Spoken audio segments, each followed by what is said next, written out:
Hello, everybody.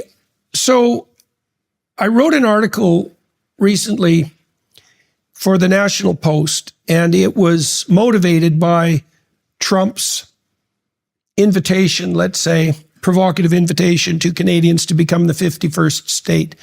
Now, I'm living in Scottsdale. My daughter is down in Arizona, and I have extensive contacts in the United States. And part of what I had planned to do in moving here was to do what I could to further Canada's interest in relationship to the United States. And I'm still very interested in that. And writing this article was one move on that part.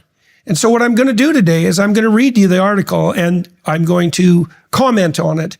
It'll be a hybrid performance, you might say, partly reading and partly spontaneous commentary. And I want to walk through the perils and opportunities that now present themselves to Canadians broadly on the economic side and the political side, because Trump is pointing to a structural problem in the West and in Canada.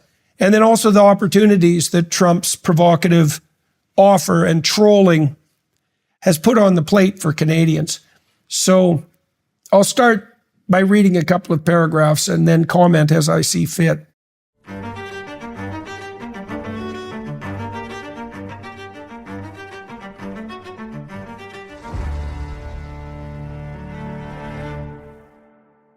There's little doubt that one Donald J. Trump has truly and effectively rattled his northern neighbors' chains. Aren't the Americans our friends? And vice versa. Is the president serious in his desire to make Canada the 51st state? He certainly seems serious enough when discussing his proposed takeover of Greenland. Well, we need Greenland for national security purposes. I've been told that for a long time, long before I even ran. Such intensity and unpredictability of purpose has sent the leaders of that country, reminiscent of the Canadian Liberals in their political orientation, into a tizzy, one that is extended to their socialist and globalist European compatriots. Who is this horrible orange-haired man? They wonder. And what does he want? We're all about to find out, and not least in Canada.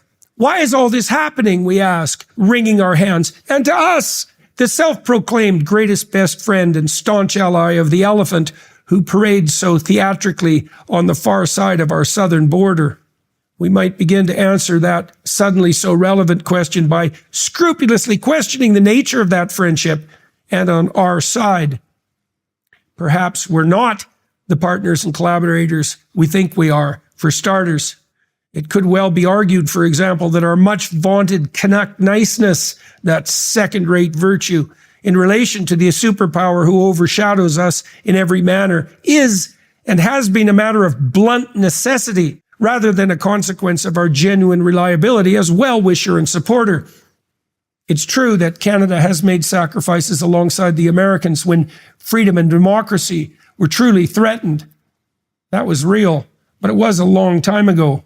Since then, we have played and continue to play a crooked game with regard to our hypothetical U.S. allies in many important and consequential regards. A telling personal example might serve to introduce this reevaluation.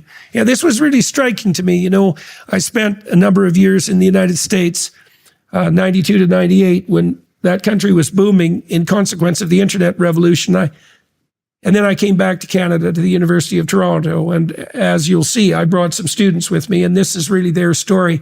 I lived in the U.S. from 1992 to 98, during the last time that remarkable country truly boomed.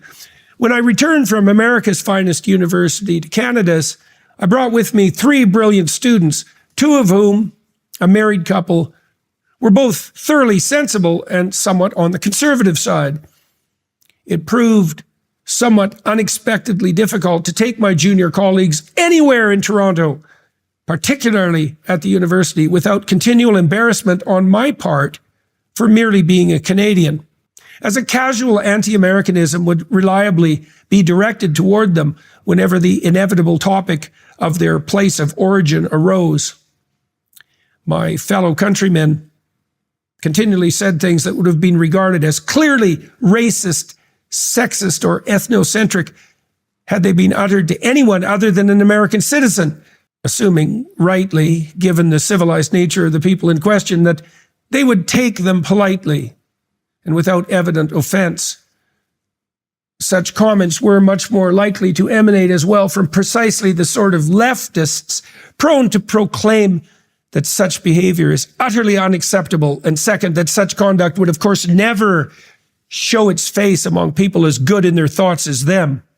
Such behavior is, sadly, a Canadian norm, particularly wherever the country is left-leaning, particularly where everyone believes axiomatically that we have all the virtues of our democratic compatriots to the south, and then some, particularly wherever everyone is inclined to point self-righteously to the wonders of our now dreadful and oft murderous free healthcare system and its associated highly dysfunctional, expensive, and increasingly unsustainable social safety net. And compare it to the free-for-all in the US they inevitably resort to if death threatens and they have the money. That combined attitude of essentially socialist sentiment and moral superiority was exemplified above all perhaps by former Prime Minister Trudeau. And I'm speaking now not of the feasts who resigned in disgrace after sacrificing our economy to the gods of his self-serving utopian globalist delusion. I'm referring instead to the pair who dallied so self-aggrandizingly with the Chinese Reds and the dictatorial communist Fidel Castro and rubbed the Americans' noses in it, moralizing intellectually and oh so fashionably all the while. We Canadians also pride ourselves on our peaceful and peacekeeping nature. Take that, Yanks.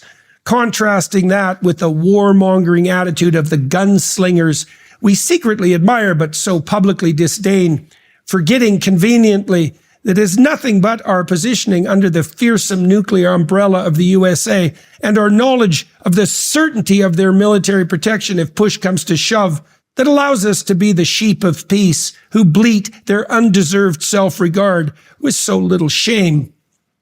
Let's add to that our absolute and disgraceful refusal to pull our fair share of the weight with regard to our own woke, broke, and demoralized military. Trump recently informed his NATO allies that the U.S. would like to see them spend 5% of their GDP on defense. He'd be happy, in truth, with 3% and would settle, and has said so, for 2%. Canada misspends 1.3%, a figure so low that we have reduced our own soldiers, of whom there are frighteningly few, to a state where they find it necessary to purchase even their own helmets. We camouflage this failure by trumpeting our commitment to peace, as we love to do when our politicians take the international stage, or when we slap a Canadian flag on our backpacks when hostling through Europe and Asia to differentiate ourselves from the evil imperialists to the south. This is hardly the way to signal to the U.S. either that we are capable of defending ourselves, thank you very much, or that we are grateful for their existence of Big Brother captain of the high school wrestling team, much disdained protector of our junior hippie student radical selves.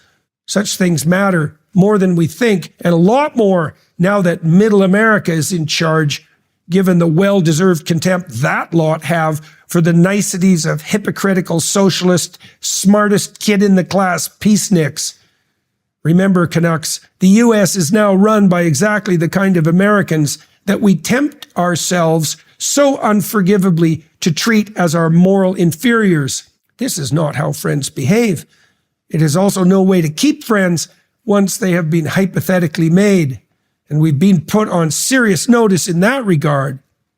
And we're only scratching the surface in our analysis of the problems with Canada-U.S. relations and with Canada itself, with that nothing but preliminary analysis. For the last 9 years, Canada has been run by exactly the type of contemptible elitists who are, if anything, even more anti-capitalist, anti-nationalist, and anti-industrial state than the typical Canadian. This has set us up against our putative American allies in a manner much deeper than we want to think. And don't be thinking that any of this is lost on Trump. He clearly despises the recently departed Justin and has as much respect for those who elected him as he does for the Democrats, so much like them, who tortured, tormented, and despised him, and the flyover country MAGA middlebrows who were so much wiser in their political instincts than their Ivy League wannabe masters. Canadians are Democrats in Trump's view, except more so. We think that's a virtue. It's not. It's a liability in all general manners. More specifically, it's a liability in relation to the U.S., particularly now. It has also, and more seriously, as if irritating our mighty neighbors is not enough, threatened both Canada's economic viability and even the likelihood that it will survive as a nation. We might also note in that regard that the newly ordained and inevitable grand poobah of the currently wretched but still dangerously powerful Liberals, one Mark Carney, is one of the world's prime advocates of the insane inanities of net zero. He is a man who has planned in writing, not least in his best-selling book, Values, the complete destruction of the fossil fuel industry. Bye-bye, Alberta, if that's not bad enough. And it is. He's also simultaneously an advocate of the same post-national view of Canada defined by Trudeau Jr. and his moralistic minions. What are we, according to such good thinkers? Nothing. But if anything, the oppressive, patriarchal, white, supremacist, identityless, colonial settler state defined by the progressive ideologues in the think tanks and elite dining rooms in Eastern Canada and the protest encampments on the campuses of Canadian universities. None of this fills the MAGA crowd with admiration, in case it needs to be said. None of it bodes well either for the economy of Canada, doomed to replacement, according to Carney, by the hydrogen, solar, and wind power that either does not exist, that would be hydrogen, or that would doom Canadians to starve and freeze in the dark if it ever came to replace the reliable grid and transportation we all so desperately depend on when it's 40 bloody below. We may, when arguing so expensively and incompetently with the Americans, continue to congratulate ourselves on our comparative righteousness.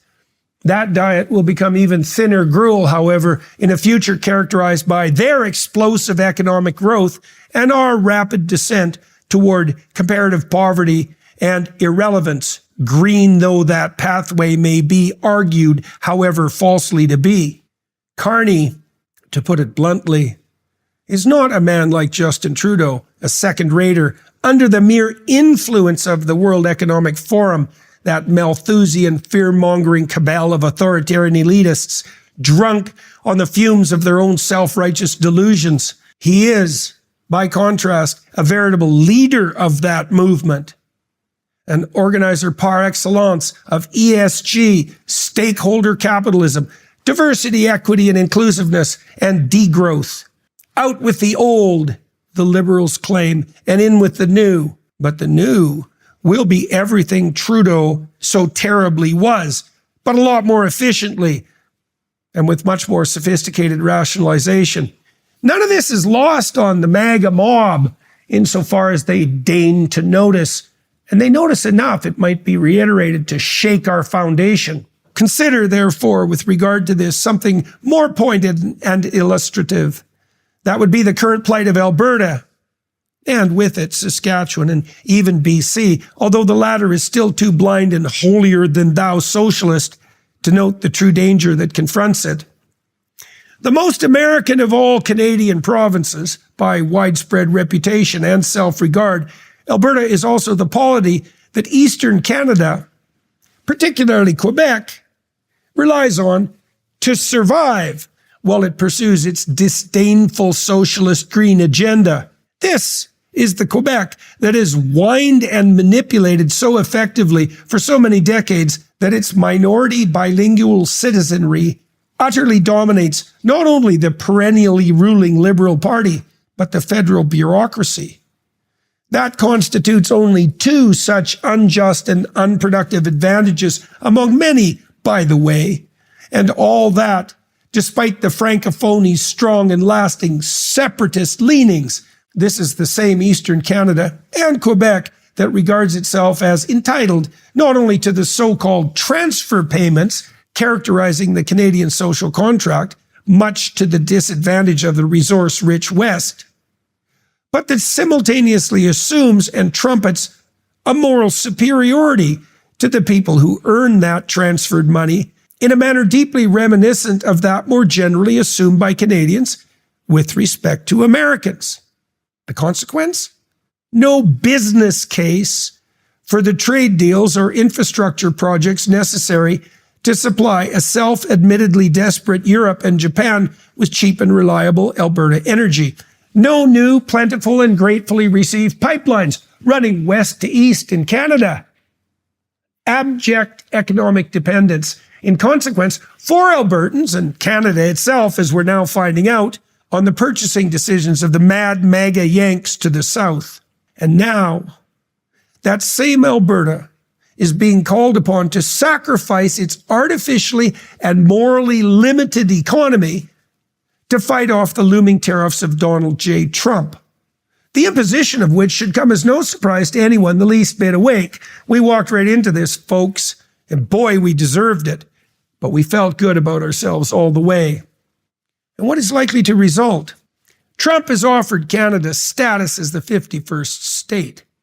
If we had a well-constituted country, this would have never happened, or the suggestion would have been laughable. I see damn few people laughing, however, and more's the pity. A strong case can be made that such subordinate status would not at all be a good deal for the Great White North as a whole. For Alberta, however, and perhaps for the West as such, the situation is not so clear. Here's what I might do, given that, if I were in Premier Danielle Smith's shoes, or at least what I might threaten to do, taking a page from Trump's Art of the Deal book, because it's high time for the Albertans to play hardball. I might travel, say, to Mar-a-Lago, where I did, in fact, recently encounter that premier. I might have, well, there, a forthright, even blunt chat with Donald J., where I might say to him something like the following. Mr. President, my fellow Canadians have for decades compelled us to climb into bed with an 800-pound gorilla. That would be you, Mr. Trump. Now you've decided to consummate the deal, so to speak, and we've given you the upper hand on a silver platter, to mix metaphors terribly, while you're doing so. Canada is unlikely to become the 51st state, however, not even Alberta, as you may well know, sir. After all, you'd have to offer us something better than what has been put forward by our fellow Canadians. That would be the continued privilege and expense of subsidizing Quebec, half of whose citizens consistently clamor to secede from the country, while we impoverish ourselves for their benefit. The constant imposition of serious practical impediments from the federal and other provincial governments, hint, hint, British Columbia, to the international business deals and pipelines that would help Alberta bring its resources to market. Continual insult on top of such injury in the form of unbearable and naive moralizing about their superiority in conviction with regard to the sustainability of the planet. And to top it all off, the accusation that I, Danielle Smith, am not patriotic enough to start a trade war with my strange bedfellow in the name of a country whose very leaders proclaim both identitylessness and a multiculturalism that none of my citizens want. And Trump might well say, or perhaps is even saying right now, I think I could top that offer, Ms. Premier, fine as it is.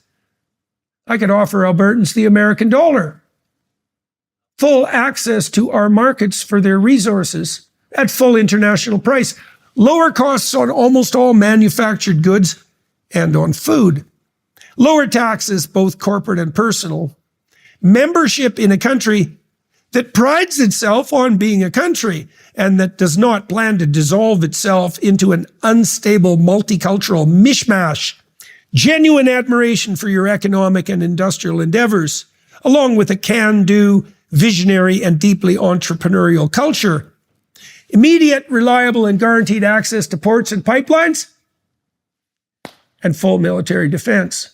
And if that's not enough, dear lady, no transfer payments, and the additional psychological advantage for Albertans in foregoing the perpetual and bullying Eastern Canadian attitude of grievance and moral superiority, emanating in particular from the Quebec, give us what we want forever or we'll leave, who also shamelessly disdains your dirty fossil fuel, such that they made the fracking Alberta's economy depends on literally illegal in their jurisdiction, just to make a point, while simultaneously accepting, and not with good grace, the filthy money so generated. What do you think would happen, O Canada, if those were the two choices put forth on a ballot before the citizens of Alberta? And why should Smith not take full advantage of this opportunity to tell her fellow Canadians, in no uncertain terms, a few things that would both make Canada an attractive place for Alberta and the rest of the West, perhaps, to stay, and much saner and richer to boot? And what would that be? Enough pathetic celebrity wannabe pandering to the international elites of Davos, and for good measure, the utterly degenerate UN. Enough overt and covert attempt to destroy the basis of the economy of my fair and hardworking province. Enough delaying critical infrastructure development and rejection of international trade offers for natural gas, oil, and coal. Enough treatment of the resource economy upon which Quebec in particular so unacceptably depends as a moral pariah. Enough idiot green moralizing, enough carbon tax, enough bloody net zero. And how about this? Enough multiculturalism and destruction of the Canadian identity. Why belong so expensively to a country that despises its own history, economy, and people? Make us a better offer, and quickly, my Canadian friends, or Trump's tariffs will be the least of your problems. And all of this would not only be good for Alberta, and by extension for the working people of Canada, it is also absolutely necessary for Canada, perhaps to even survive, both economically and politically. There's a reason we, like the Europeans, now make a measly 60 cents for every dollar made by our American friends. The reason has much to do with the attitudes we have adopted ever since the benighted 1960s that have made us not such good friends at all. Trump is threatening the integrity of Canada very effectively. The fact of that threat and of its effectiveness might make us think twice. In such thinking, there could be the opportunity to shed the idiocy that is making us poor, weak, irrelevant on the international stage, and contemptible to our neighbors. We can make his saber rattling into an opportunity. Increase our interprovincial cross-border trade, get out of our own way on the energy front, rekindle our national pride, at least to the point where we regard our country as both viable and valuable. Seek the international markets that would make us more truly independent as a nation. Strengthen our commitment to the military that would be increasingly and truly necessary if such independence were pursued. And make of the next 100 years Canada's triumph, instead of the story of its contemptible, self-aggrandizing, moralistic, falsely green, and socialist demise.